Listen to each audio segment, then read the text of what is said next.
नरेंद्र मोदी ने जब पटना में रोड शो किया तो नीतीश जी को अपने साथ गाड़ी में भी नहीं खड़ा किया। इससे भी पता चलता है कि नीतीश जी के रिटायरमेंट का समय आ गया है। मुझसे मीडिया के साथियों ने पूछा कि नीतीश जी के बारे में क्या कहेंगे। मैंने कहा मैं तो जब से बिहार आया हूं भोजपुरी का एक गाना सुन रहा हूं कि छन छन बदले तोहरे मिजाज रजऊ, दगाबाज रजऊ, धोखेबाज रजऊ।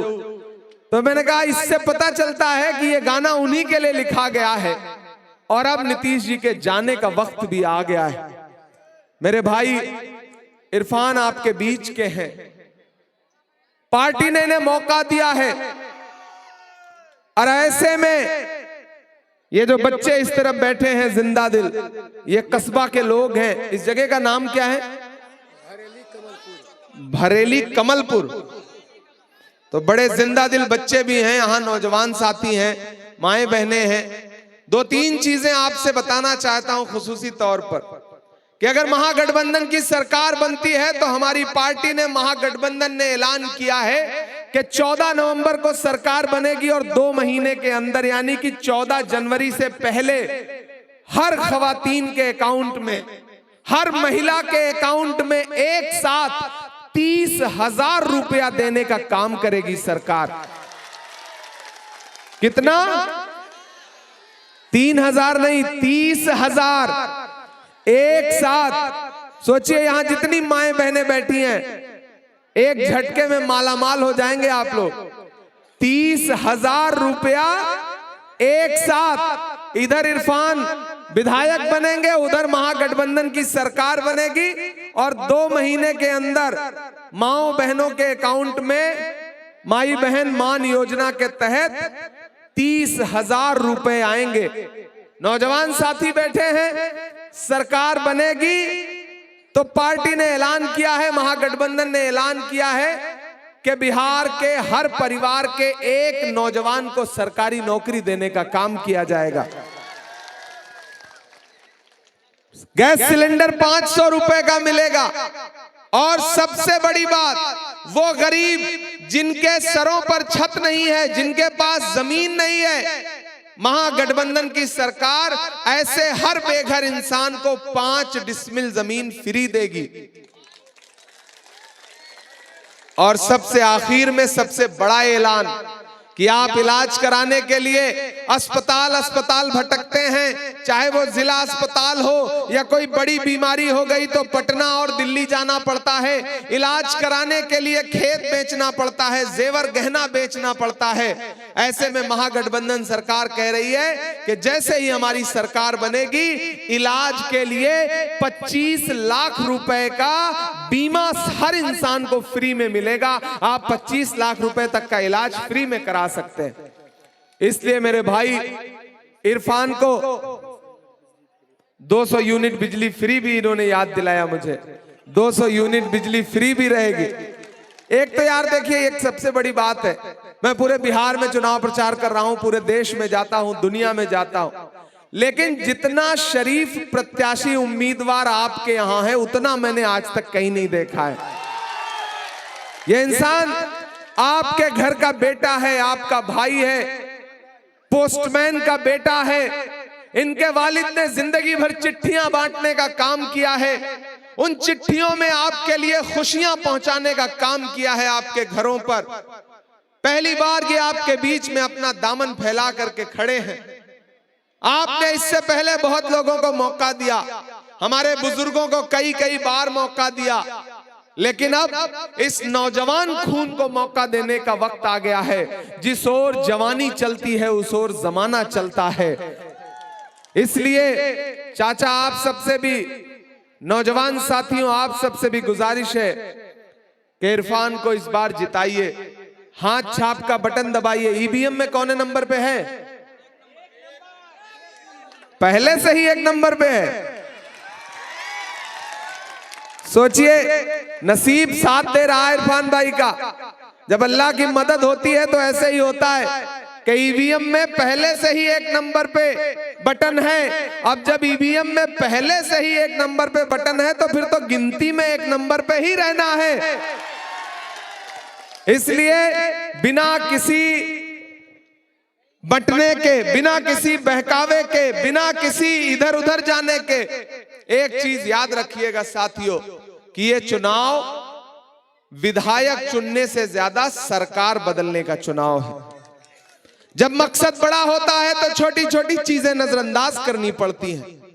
हमारे बुजुर्ग को कई बार मौका मिला, वो हमारे भी मोहतरम हैं, लेकिन अब इस बार पार्टी ने इरफान भाई को मौका दिया है।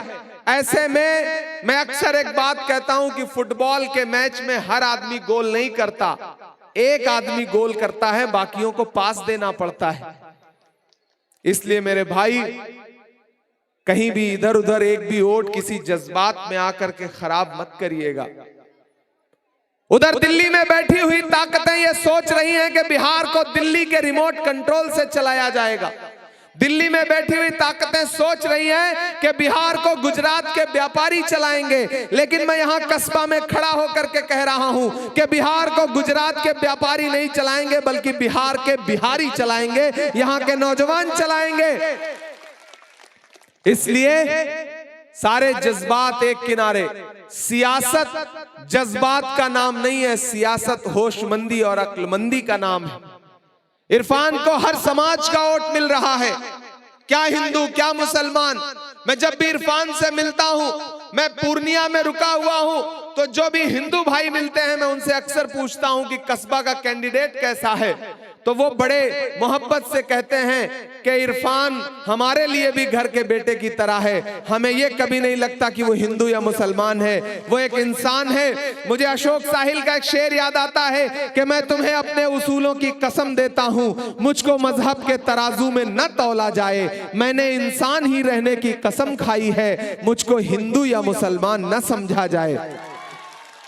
इसलिए साथियों, आप सबसे गुजारिश है, कल राहुल जी भी आ गए, आज प्रियंका जी भी आई थी पूर्णिया में, मैं श्रीनगर में पहले ही आ चुका हूं और आज इस जगह भी हाजिर हो गया हूं। तो आप सबकी जिम्मेदारी बनती है कि आप सारे लोग 11 तारीख को हाथ छाप का बटन दबा करके इरफान को असेंबली पहुंचाने का काम करिए। 11 तारीख की सुबह घर से निकलिए तो अम्मी बहनों ये सोच के निकलना कि आप इधर एक बटन दबाओगे, उधर 30,000 रुपया आपके अकाउंट में आने के लिए तैयार हो जाएगा। और घर वाले अगर इधर उधर कहीं बहके हो तो उनको भी समझा दीजिए, उनके बहकने से आपका 30,000 का नुकसान होगा। इसलिए सुबह 11 तारीख को उनको पकड़िए और उनसे कहिए कि तब तक घर में चाय नहीं बनेगी जब तक जाकर के इरफान को वोट दे करके नहीं आइएगा। आप चाह लेंगी तो इरफान को कोई हरा नहीं सकता है, और आपको चाहना ही पड़ेगा, क्योंकि सबसे ज्यादा फायदा तो महागठबंधन की सरकार बनने पर आपका है। हमें पैसा नहीं मिलेगा, लेकिन आप लोगों के अकाउंट में 30,000 एक साथ आएगा।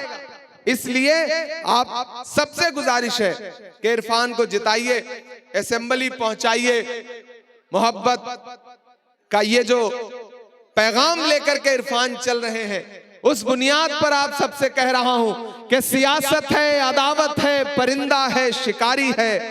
सियासत है, अदावत है, परिंदा है, शिकारी है, मगर इन सारी चीजों पर मोहब्बत अब भी भारी है।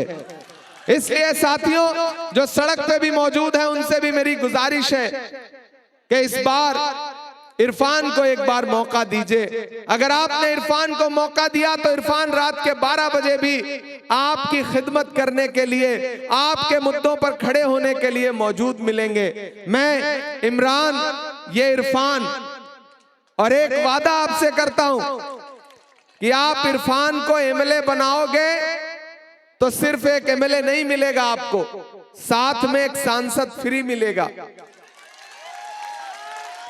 ये बिहार की असेंबली में खड़े होकर के आपके मुद्दों पर लड़ेंगे, और मैं देश की सबसे बड़ी पार्लियामेंट में, राज्यसभा में खड़ा होकर के आपके मुद्दों पे लड़ूंगा।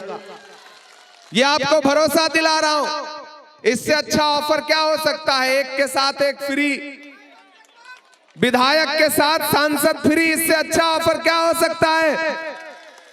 इसलिए ये भाजपा वाले, ये लोजपा वाले, ये बाकी निर्दलीय जो भी साथी हैं वो आपके बीच में आए तो उनसे कह दीजिए, भाई ये चुनाव एक्सपेरिमेंट करने का चुनाव नहीं है। ये चुनाव सीधे सीधे भाजपा और उनके दोस्तों के बीच में और कांग्रेस और महागठबंधन के बीच में है। इस बार हम इरफान को विधायक बना करके असेंबली पहुंचाने का काम करेंगे। मैं बहुत थका हुआ हूं, मुसलसल सुबह से सफर कर रहा हूं, लेकिन आपको शायरी नहीं सुनाऊंगा तो आप जाने नहीं देंगे, मुझे ये बात पता है। तो मैं एक नज्म सुना देता हूं। अच्छा, चाय वाला सुनना है?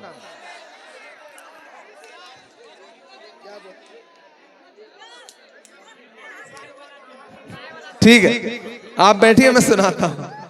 कि कहां सोया है चौकीदार। आप थक तो नहीं गए? तो मुझे लगना चाहिए कि आप सारे लोग थके नहीं हैं। कि कहां सोया है चौकीदार, कहां सोया है चौकीदार। गैस सिलेंडर की कीमत भी